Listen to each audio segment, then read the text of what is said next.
गिबियावनो बयखौबो बड' निउस इउटुब चेनेलनि गोदान खौराङाव बरायबाय। नोंथांमोननि थाखाय बे समाव माखासे खौरां लाबोदों। भिडिअखौ जोबजासे नायलांनो दाबाव आरो चेनेलाव गोदानब्ला अन्नानै साबस्क्राइब खालामना बेल आइकनआ अलाव होनानै ला आरो भिडिअखौ लाइक कमेन्ट शेयार खालामनो गुरै खावलायबाय। दानिया फैदो दिनैनि खौराङाव। गिबि खौराङाव दङ नावकाटा बड'लेण्ड फाइन आर्ट ससाइटिनि बाख्नायथाव हाबाफारि।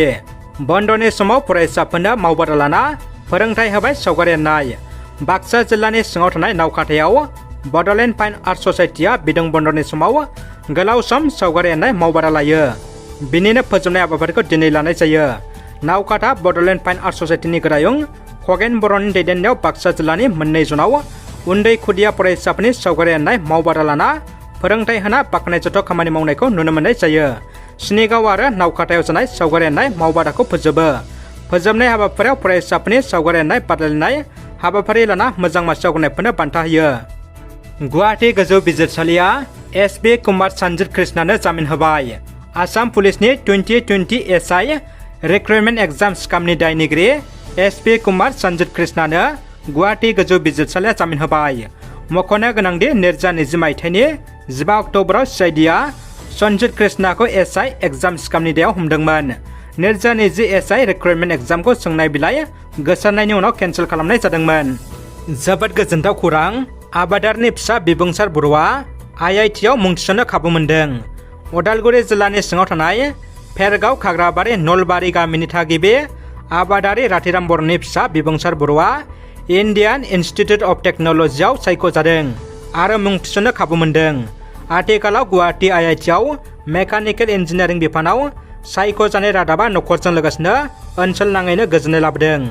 फरायनायाव बिजोङा जेबो हेंथा नङा, खालि नांगौल' नाजानाय आरो गोथौयै फरायनाय सोलोंनाय। मबाइलखौ आंगो खालामनाया गाज्रि, नाथाय नांगौ समाव गोनांथिनि थाखाय बाहायनाया जोबोद गोनांथि होनना फोरमायदों बिबुंसार बर'आ। गसाइगाव सासे उकिलखौ गाग्लोबदों। गसाइगाव महकुमानि सिङाव थानाय हुदुमकाटा गामियाव थांनाय मोनायाव सासे एडभकेटखौ गाग्लोबदों गामिनि रायजो राजाफ्रा। मकबुल हक मुंनि उकिलनि न'खौ बेंखननानै गाग्लोबो गामिनि सुबुंफ्रा। मिथिनो मोननाय बायदिब्ला सासे हिन्जावजों समाज बेरेखा मोजां मोनलायनाय दायाव रायजोफोरजों हमजानानै बुजायो होननानै मिथिनाय जादों। उनाव जाथायखौ खौरां मोननानै गसाइगाव पुलिसआ गसाइगाव थानासिम लाना थाङो। आसाम सोरखारनि हारिमु बिफाननि बानजायनायजों लोगोसे क'क्राझार जिल्ला खुंथायनि हेफाजाबजों खुंनाय गोलोम बोथोरनि मावबादाया दिनै थुंगेबाय। रायजोनि मोनफ्रोमबो बिधानसभा बियाबफोराव गोलोम बोथोरनि मावबादा खुंनो आसाम सोरखारा बिथोन होनाय बायदि क'क्राझारनि हिन्जावसा गोजौसिन गेजेरारि फरायसालियाव 10 साननि हाबाफारिजों मावबादा खुंनाय जायो। बे मावबादायाव फरायसालिनि फरायसुलिफोरनो बर' सुबुं मोसानाय, खन्थाइ आवरायनाय आरो सल' खिन्थानाय बायदि फोरोंथाय होनाय जायो। 10 साननि हाबाफारिजों खुंनाय बे मावबादाखौ दिनै फोजोबनाय जायो। दानिया फैदो गुबुन मोनसे खौराङाव। बाक्सा जिल्ला एबसुनि बानजायनायाव 13 बोसोर बैसोनि सिंनि जोलुर गेलेनाय बादायलायनाया जागायबाय।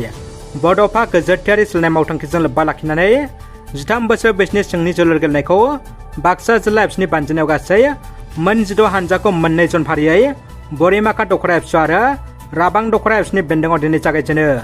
बेनिनो बरिमाखा दख'रा एबसुनि बेन्दोङाव थानाय जावलिया देवान गेलेग्रा फोथाराव गेलेनाय बादायलायनायखौ मिरु एबसुनि लोगो आफादगिरि रोमदोन बसुमतारिया बेखेवनानै होयो। गिबि बेखेवजेननाय गेलेनाया सिके दख'रा आरो मुसलपुर दख'रानि गेजेराव जायो। गावनि आंगो बिजिखौ बुग्लिना होखारहरनानै गुबुन हिन्जाव गराय लादों खरामारा पिस्टिसनि चेयारमेन लंपट राजेश नार्जारिया। बाक्सा जिल्लानि 2 नं सालबारि बियाबनि सिङाव थानाय रुपुहि खरामारा पिस्टिसनि चेयारमेन लंपट राजेश नार्जारिया गावनि आंगो बिजिखौ बुग्लि बुनानै अयथासार खालामनायनि जाहोनाव न'निफ्राय खारनो गोनां जादों। बे खारनाय सुबिदाखौ लानानै क'क्राझारनिफ्राय गुबुन हिन्जाव गोसो थुना लाबोदों। खौरांनि गेजेरजों फोरमायदों दि लंपट राजेश नार्जारिनि न'आ बाक्सा जिल्लानिनो रुपुहि हालामनि लाहरिपारा गामिनि। गावनि बिसिया फोरमायनाय बायदिब्ला गाव थासेयावबो गावजों लोगोसे 8 बोसोर बैसोनि सासे फिसाला थासेयावबो गुबुन हिन्जाव लाना फैनायनि थाखाय दुखु मोननाय फोरमायदों आरो गोबाव समनिफ्रायनो गावखौ अयनाय खालामबाय थादों। सिखा रुवा बायदि लानानै दाननो होसोनाय, जानो लोंनो सुख गैयै, दै गुदुं साननानै अयथासार खालामबाय थायोमोन। खौरांनि गेजेरजों बिटिआर सरकारखौ खावलायदों दि गावनि फिसाय लंपट राजेश नार्जारिखौ चेयारमेन बिबाननिफ्राय थाबैनो बोख्लायनांगौ होनना CM प्रमद बर' बिथांनिसिम खावलायहरदों आरो लोगोसे पुलिस बिफानखौबो खावलायदों दि चेयारमेन लंपट राजेश नार्जारिखौ थाबैनो एरेस्ट खालामनांगौ होनना दाबि दैखांदों। नंखाय रां बिलाइजों लोगोसे सानै दायनिगिरि हमनो हादों। दा स्पेशल टास्क फर्स STFआ फोरमायथिना होनाय बायदिब्ला दिनै गुवाहाटी नोगोराव नंखाय 72,000 रां बिलाइजों लोगोसे सानै दायनिगिरि हमनो हादों। हमजानाय दायनिगिरिफोरखौ इमदादुर रहमान आरो रुबुल आली होननानै सिनायथिनो हादों। मिथिनो मोननाय बायदिब्ला STFनि गोख्रों सिग्रोमनायनि गेजेरजों बे आयेननि बेरेखा नंखाय रां बिलाइखौ हमनो हादों। MLA लरेन्स सिस्लारनि बाखनायथाव खामानि रायजो राजाफोरनि देहा सिबिथाय हान्था मेलानि थाखाय एम्बुलेन्स गारि जगायना होदों बिथां MLA। 30 नं सानजा क'क्राझार बिधानसभा बियाबनि MLA लरेन्स सिस्लारिया उल्टापानि ओनसोलनि रायजो राजाफोरनि देहा सिबिथाय हान्था मेलानि थाखाय गावनि MLA फान्डनि रां बाहायनानै एम्बुलेन्स गारि जगायनानै होदों। खम समनि गेजेरावनो नुनो मोनसिगोन रायजो राजाफ्रा मिस्टार ग्रेजुवेट आबुं बर' सावथुनखौ। सावथुन नायनो मोजां मोनग्रा अनसायग्राफोरनि थाखाय जोबोरैनो गोजोनथाव खौरां।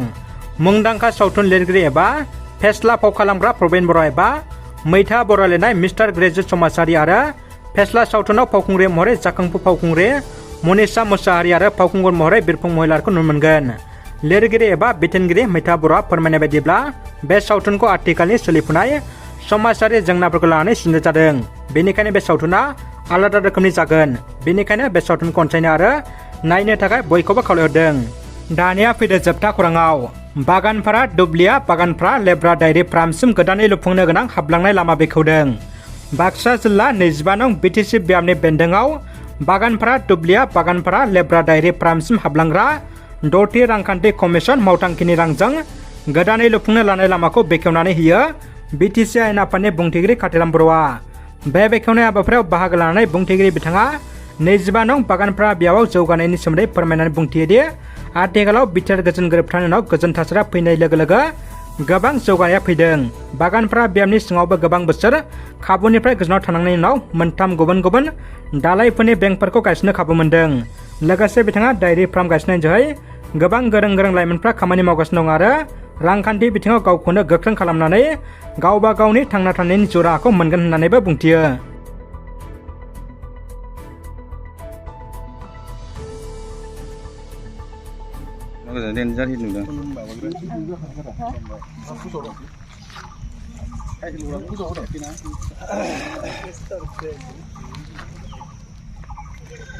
नारेंखल आपेल गय थाइनै मजा फाथै गांनै सलाय बातासा किसमिस ओमफ्राय गुफुरा माथाय आंगुर गोजा थालिर दुखाथि बिफां सेराव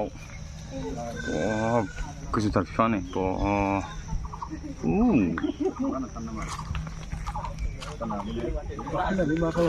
मा खालामनाय जादों इयो नाफ्लेगासिनो नामा गैला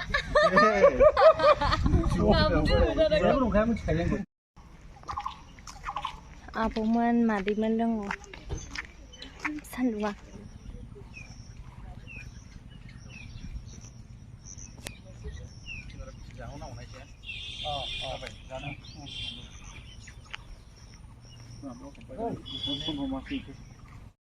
जोंना शुटिंआ जोब्बाय बेवहायनो दिनैनो